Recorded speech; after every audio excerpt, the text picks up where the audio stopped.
شیبانی نے یزید بن اسم سے روایت کی، کہا مدینہ منورہ میں ایک دلہا نے ہماری دعوت کی اور ہمیں 13 عدد بھنے ہوئے سانڈے پیش کیے۔ کوئی اس کو کھانے والا تھا، کوئی نہ کھانے والا۔ دوسرے دن میں حضرت ابن عباس رضی اللہ تعالیٰ عنہما سے ملا اور میں نے ان کو یہ بات بتائی۔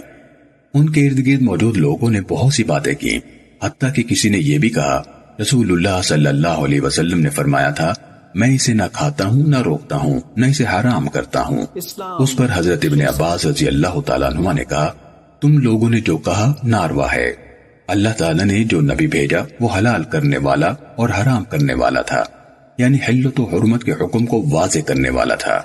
رسول اللہ صلی اللہ علیہ وسلم جس طرح تم سمجھ رہے ہو غیر واضح بات نہیں کرتے تھے۔ رسول اللہ صلی اللہ علیہ وسلم جب حضرت میمونہ رضی اللہ تعالیٰ عنہ کے یہاں تشریف فرما تھے اور آپ کے قریب فضل بن عباس رضی اللہ تعالیٰ عنہما اور خالد بن ولید رضی اللہ تعالیٰ عنہ تھے، ایک اور خاتون بھی موجود تھی، تو ان کے سامنے دسترخوان لایا گیا جس پر گوشت تھا۔ جب رسول اللہ صلی اللہ علیہ وسلم نے اس کو کھانے کا ارادہ کیا تو حضرت میمونہ رضی اللہ تعالیٰ عنہ نے عرض کی یہ سانڈے کا گوشت ہے۔ آپ نے ہاتھ روک لیا اور فرمایا یہ ایسا گوشت ہے جو میں نے کبھی نہیں کھایا، اور آپ صلی اللہ علیہ وسلم نے لوگوں سے فرمایا کھاؤ۔ سو اس گوشت میں سے فضل، خالد بن ولید اور اس خاتون نے کھایا۔